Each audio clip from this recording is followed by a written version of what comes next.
This is The Speaking Show. I'm David Newman, and you're tuned in to the #1 podcast for speakers, consultants, and experts who want to speak more profitably.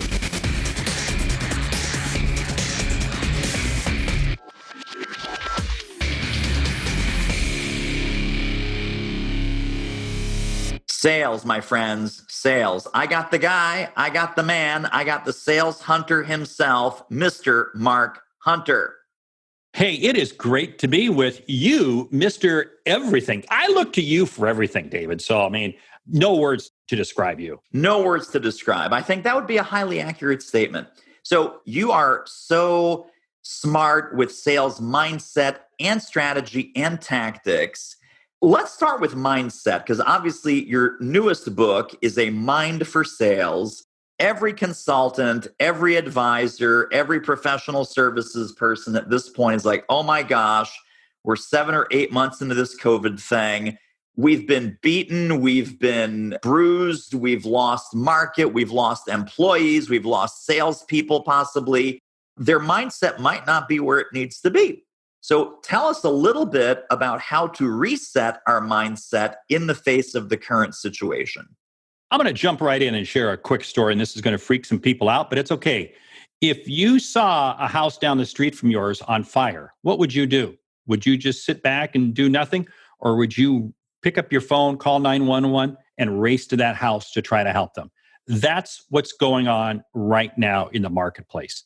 There are a lot of houses on fire, and you can sit back, but you know what? You have the solution. You need to get in there and you need to help them, because you'd run down to that house. You'd want to make sure everyone was out, everyone was safe. You would be doing anything possible. Let me tell you something. Right now is the time for us in the consulting arena to be stepping up and making it happen. Because if we have the ability to help someone, it's our obligation to do it. I love that phrase, by the way, of course. #do it. You bring up such a slam dunk point right there. Early on in the pandemic, and I'm sure your clients said this and my clients said it too, Mark, this is a terrible time to sell. Mark, our prospects, they don't have time to talk to us. Mark, no one's taking our call because their face is melting off. They're in an existential crisis of their career. Are they going to have to lay off employees? How much business are they going to lose, etc.? I never felt that was true. I never felt there was a bad time to sell. I don't think you did either. Let's talk about that. No, it's not a bad time to sell because people need your solution. And don't look at what we're doing as selling. We're providing. I'm on the phone a couple of weeks ago with a VP of sales in an industry that has been rocked. You think of one of the top 5 industries that have been rocked because of COVID, they're in one of them, okay? And I'm talking with him, and he's talking about how he has to finalize his list of people he's going to lay off this afternoon.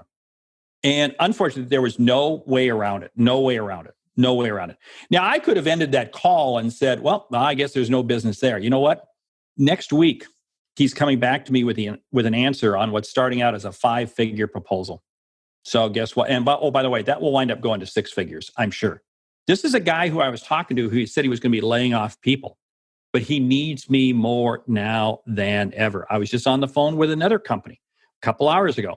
They're having some issues.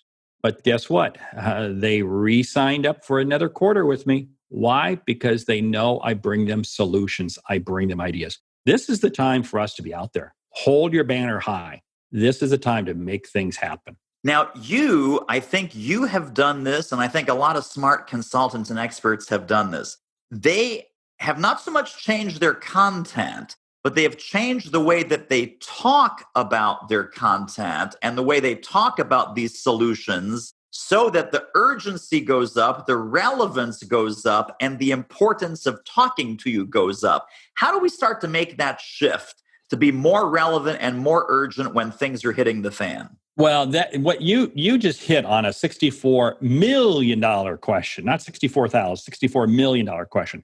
Because here's the whole thing. A lot of people say, well, COVID came along and I can't do what I do. No, your outcomes, the outcomes you create are still just as relevant as ever. It's just the medium you use to deliver them might be a little bit different. And the wording and the phrasing. See, right now we have to do is clients are looking for solutions to get them through the end of this year and to get them through next year. So we got to take all of our solutions and begin pulling them into a time frame. This is where we can get the organization in 60 days. This is where we can get the organization in 120 days. What you have to do is you have to be thinking speed. Create fast solutions, and customers will be saying, I need you now. This interview's over. I mean, we've already had like 3 huge value bombs. I think, okay, everybody, thanks for watching. That's it. That's okay, it. kidding, of course. We got to get more Mark Hunter value bombs in here. But what you just said is so critically important. I call it the now frame, right? So when you are looking at what you do and how you do it, I love what you said. Put a time frame on it. Do XYZ outcome in 90 days. Do XYZ outcome now, right? Start working on your Q4 strategy right now. Finish the year strong. You got to start that right now. One of my favorite little phrases and stems is actually, if you say, whatever the outcome is, add the following 4 words: before it's too late. How to turn around your sales team before it's too late. How to reduce your turnover before it's too late. How to improve your technology before it's too late. Those 4 words have a baked-in urgency. And I think now in the environment that we're looking at, Mark, before it's too late means a whole bunch of things to a whole bunch of people. All of them are burning issues. And for a lot of people, that means tomorrow. That literally means tomorrow. Yeah. I'm finding this. I don't know if you're finding this, but a lot of organizations are putting off planning, doing their 2021 planning. They're putting it off as late into the year as possible because, well, guess what? The 2020 plan didn't quite work out. So what I'm telling people is this is why I'm needed more than ever, because you need the insights to be flexible. This is what I bring to the table. Let me ask you this, because you deal with a lot of VPs of sales, C-level executives, CEOs, presidents, business owners. The messaging, I think we risk being doom and gloom if we talk about all the problems, the hassles, the challenges, the threats. How do we balance that sales messaging so that, yes, we acknowledge the threats, but you're also the savior, you're the solution, you're the answer. So through you, they get all the outcomes, all the results, all of the destination where they want to go. Yeah, see, here's a challenge. We can focus on the pandemic. We can focus on all the issues going on. We can't change any of that. We can't change any of that. Let's focus on what we can. And what I love to share are examples of where organizations are having incredible success.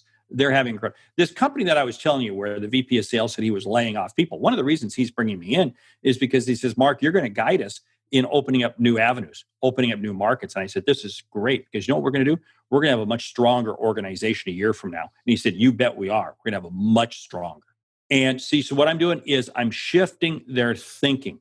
And when you begin shifting their thinking to what is possible out there, take the offense. You see, anybody can really sell defense. Oh, cut this, cut this, cut this. No, what I want to do is I want to be the offensive consultant. I'm bringing in ideas that are going to get you to the next level. That in itself, I think, is a huge distinction because a lot of people are afraid of talking about a growth message or an expansion message or a success message. They're selling defense. They're selling preserve, protect, hide under your desk, extend the runway. Who knows how long we'll be in this thing. I think if you do it the wrong way, though, you risk being tone deaf because they are overcoming some challenges on the way to that exponential growth. But I love what you're saying. Acknowledge the reality and still sell the dream of that exponential growth. Yeah. Now you hit on something else. I'll share another example. I was on the phone again with a VP of sales, company where they have 2 customers that represent about 85% of their company's business. Now that's scary, as you can imagine. And both these companies are in an industry that, depending on which way the election goes, could be very much at risk. Okay. Now, I'm not going to get political here, but here was the whole thing that I was telling him. I said, how many resources do you have against these 2 companies? He said, we have a tremendous amount of resources. I said, hold it. We got to pull some of these resources back. Do you think they're going to miss us if we're not in seeing them every moment of every day? No.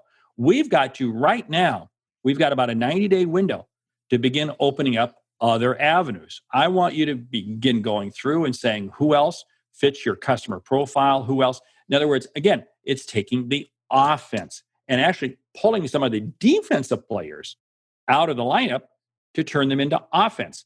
And this VP of sales, it was very interesting, but I could tell that he was like, I can tell my CEO, I can tell the board, and I'm with them holding their hand through the fire. That's what people want right now. Hey, this interview is a real moneymaker. If you're serious about ramping up your reach and revenue as a speaker, trainer, or expert, book a confidential speaker strategy call with our team. The link is doitmarketing.com/call. It will be the most valuable 45 minutes you invest in your speaking-driven business. Speaking of value, let's get back to the show. I love what you said about I'm on the phone with this guy, I'm on the phone with that guy. Let's talk about pandemic prospecting. Because people, even before, and you know this because you teach this, you sell this, you write books on this, people sucked at prospecting before. They really did, right? You're a prospecting machine. I'm a student. I'm an admirer of all the things you do. I'm trying someday. I'll be at that Mark Hunter level. No time soon. Prospecting, you are masterful with LinkedIn. You're masterful with your email newsletter, your blogs, your content. Talk a little bit about prospecting in light of some of the content marketing that you're doing and where those two intersect. Yeah, for instance, I post regularly on LinkedIn. I had a lady with a very Fortune 500 company. I don't know if that's what they're called in Canada, but she's in Canada, senior level person. She commented on a post and actually was interested. I noticed she looked at my profile. She commented. Well, I commented back. Now, this is all in the LinkedIn page. LinkedIn messaging. Right. Not private messaging. This is just... in the comments. Yeah, right. So then she wanted to connect with me. Great. I'm going to connect with her. Well, we have now gone back and forth, I believe, 4 times in the LinkedIn private messaging. Okay. Just making comments about her industry and different things and so forth. And I'm waiting for her to respond back because my next play is, hey, let me send you a copy of my new book, A Mind for Sales. Let me just send it to you. Now, I could get her address. I know I can get her address, but I want her to go ahead and give it to me. See, and then I'm going to send her the book. And then a couple of days later, I'll just go ahead and call her. Hey, have you received the book yet? She probably hasn't received the book yet, but it's okay. I'm going to call her. And what am I doing? I'm taking this online connection and turning it into an offline conversation. This is key. So that's just one symbol. Now, I will take many other people, for instance. There may be a CEO or a senior level person of another company I want to do business with. And the way I pick my companies I want to do business with is, are they similar to other companies I'm doing business with? So I can pick up the phone. I just call them and I say, hey, I'm Mark Hunter. Love to get your insight on X. And it's a subject relative to their industry. And they're going to go, well, who are you? Well, I work with companies like yours to help them navigate this pandemic situation we're in, or something of that nature. And boom, before you know it, you're in a conversation with them. And oh, by the way, if the conversation doesn't go anywhere, so what? I don't care. I didn't have a connection with them before the call, so if it doesn't go anywhere, I don't care. But chances are, I'm going to notice them snooping around my LinkedIn profile. I'm going to see them sneaking around, because guess what? Your reputation arrives before you do. We as consultants can't embrace LinkedIn enough. That is a gift that has been given to us. We got to be putting meaningful content out there because people are looking at it.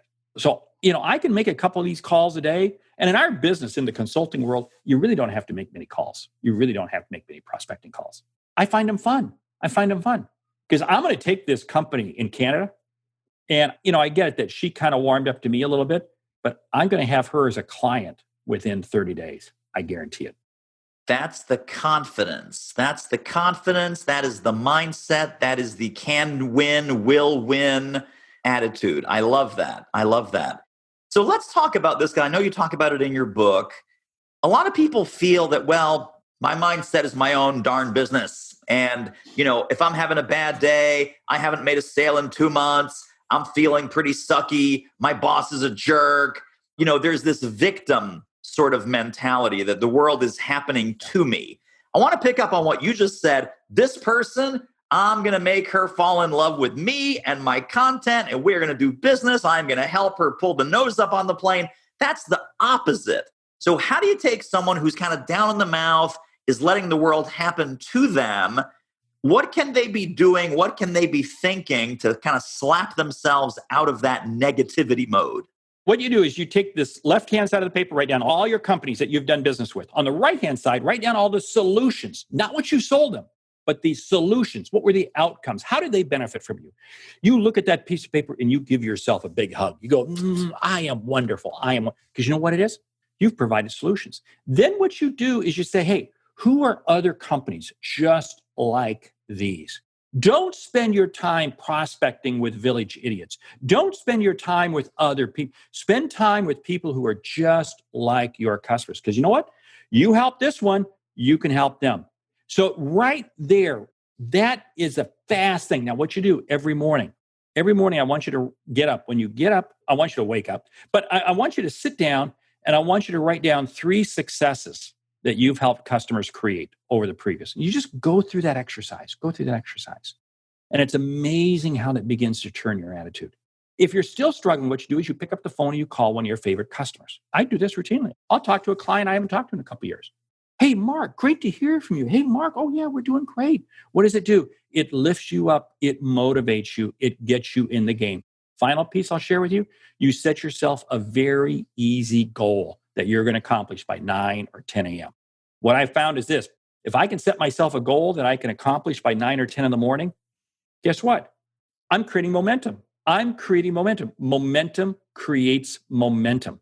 This is the reason why if you're in the military, the first thing you do is make your bed because it accomplishes something.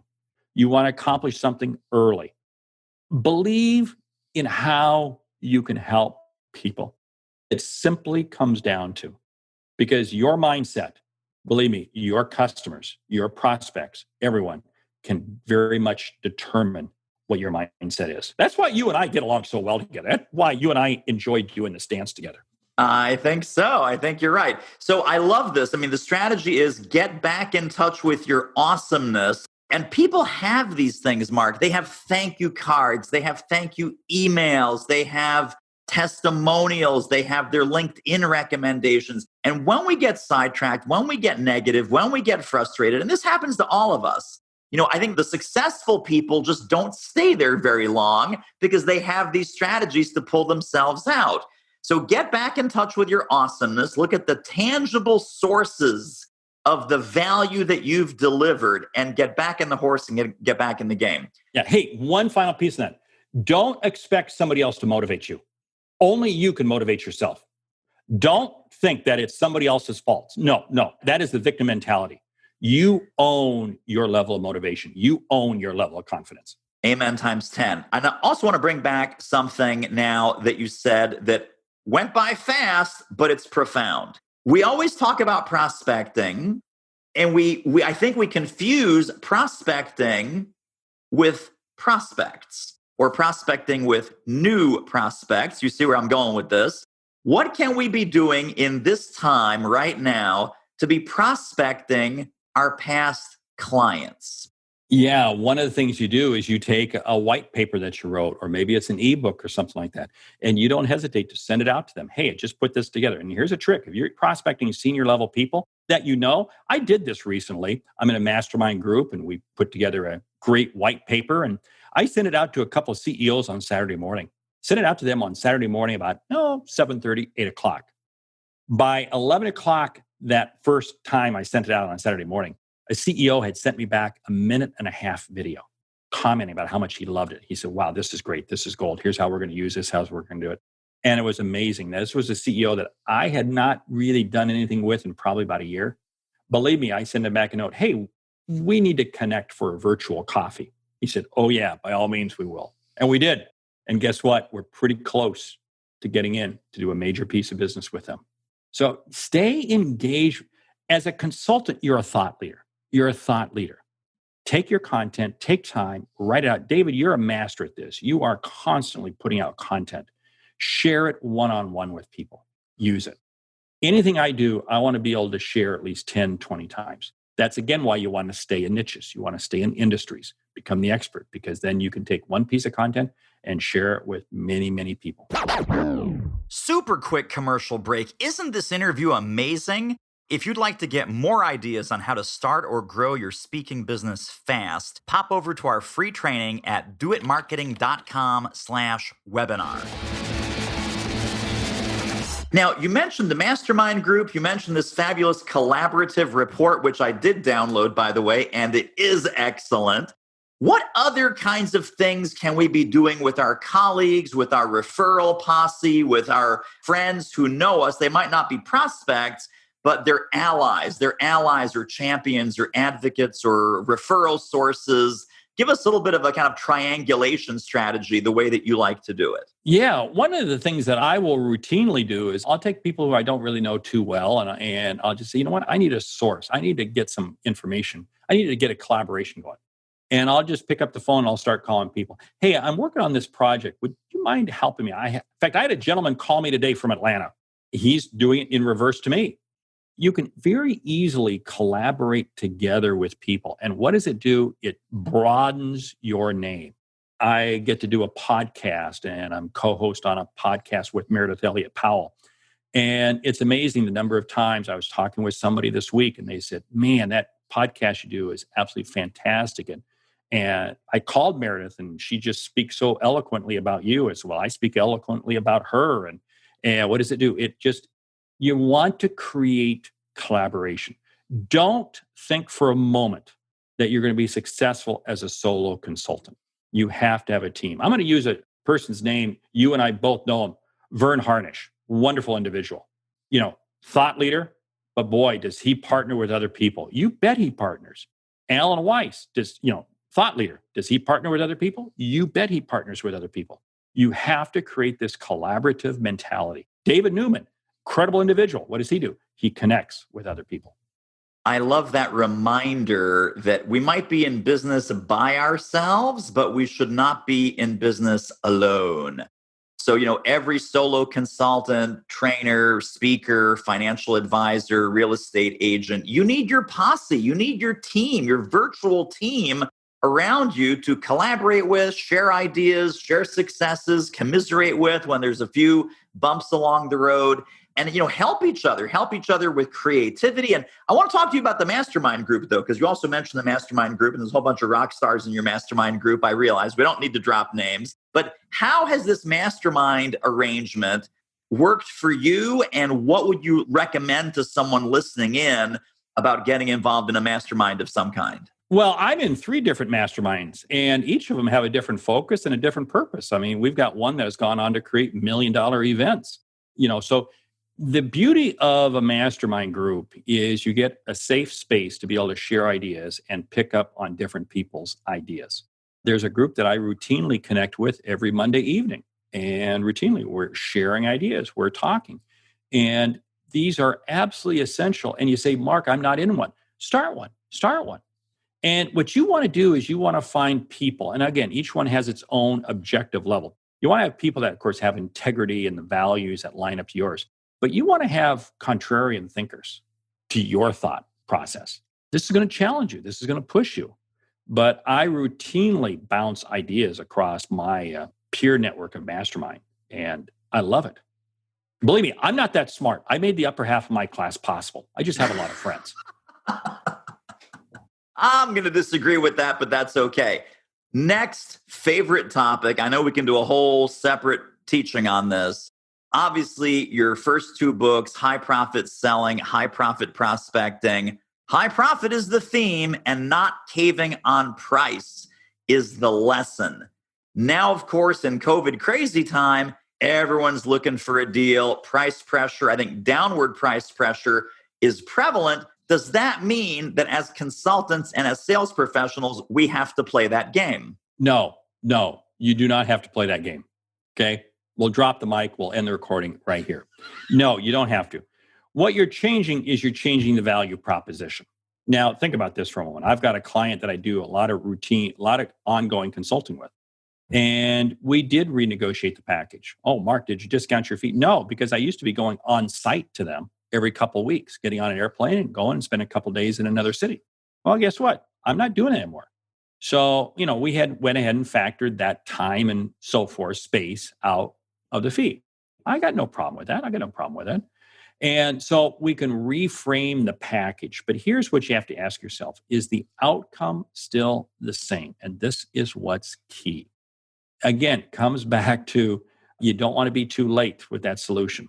I mean, if you need this solution that I can provide you to survive, you better be willing to pay for it. Because you know what happens? When we cheapen our fee, we cheapen the perception of the value we create. We cheapen the perception. And I don't want to be known as the Walmart consultant. Nothing against Walmart. They got a great business model, but I don't want to be known as the Walmart consultant. That's not me. Early on in the pandemic, someone said, and this is true for both good behavior and bad behavior, they said, okay, you can change your policy, you can cave on price, you can kind of abandon all your principles, you can start gouging people, you can start whatever. Your clients and your prospects will never forget the way that you treated them during this crisis. So true. And this is why, like I said, with this particular client, we renegotiated their quarterly fee structure because we didn't have the travel and all the time associated with it. And I was treating them fairly. And they very much appreciate. I could have left it in there, but I was treating them fairly. Your consulting reputation, here's the whole thing. If every consulting engagement you do does not lead to the next one, then you're not delivering. You're not delivering value.